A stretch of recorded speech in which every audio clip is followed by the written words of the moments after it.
This video is going to talk about the little topic, compressed waveframe heavy grenade launchers. They have recently been buffed, well, as of today, and the Guardian Games one is called Hullabaloo, which you see the roll here.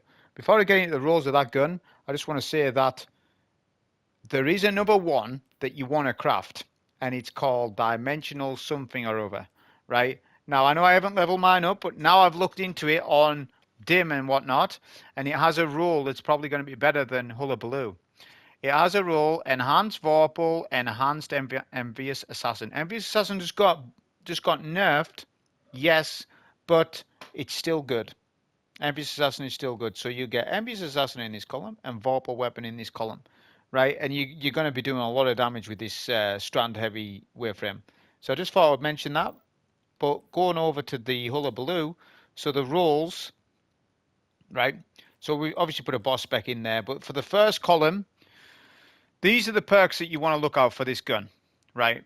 So for the first column, the only perks, I mean, you've got Enlightened Action, but Enlightened Action is just a worse reload perk than other perks like Field Prep and Auto-Load Holster. So don't go for that. You want either Field Prep, Auto-Load Holster, or Envious Assassin. Grave Robber's a thing, but when are you ever merely an ad to then shoot a boss? It's very niche, very rare that you're going to be doing such things, right? It's merely final blows that procs Grave Robber, not merely final hits. If it was final hits, then all right, we're talking about something else. But no, Envious Assassin, Field Prep, All-On Holster. That's your first column. That is what the perks as a PvE player that you want. Column 2, One for All. No, you're not going to be using this much on bosses. Vorpal Weapon or Cascade Point. The rest of the perk column is rubbish. Golden Tricorn, rubbish. Disruption Break, rubbish. Collective Action, rubbish. Chain Reaction users, if you're using Chain Reaction in this column, then I'll find out. And I'll just say, you know nothing about D2, why you run Chain Reaction? And you're going to tell me, well, it looks good when I kill a load of Thrall. It doesn't look good, because when you get to DPS, your damage rotation is far less optimal than what it should be. Don't run Chain Reaction in this column. It's not an ad clear weapon.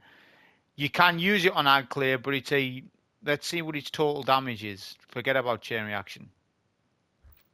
So when we do our DPS rotation, we pair that with the exotic GL Witherhoard. It just pairs perfectly, right? Which we could have run Auto-Load Holster, but what I found was with the Field Prep, I'm almost at 30 bullets. So within a damage rotation of 30 seconds, I wasn't able to fire all my 30 bullets if I'm waiting for Auto-Load Holster.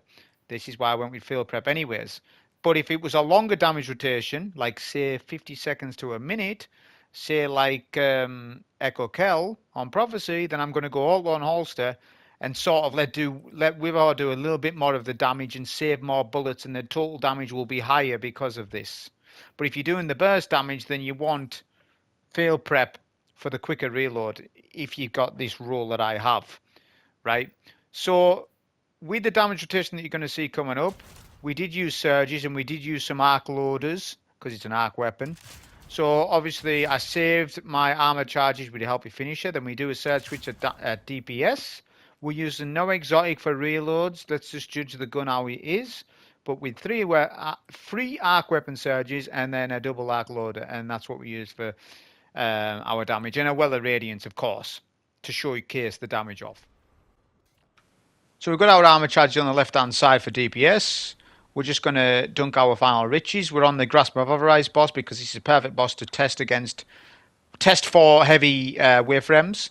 So we'll get a Witherhoard shot on the floor to kill the last wave of Thrall. We'll dunk our riches. We should have popped our well slightly sooner. Sometimes the boss's shield goes down sooner than what you think. So we'll do Witherhoard shot debuff. So we're using Revitalize and Blast, Solo Operator. So we're using everything to showcase how this is going to be this season.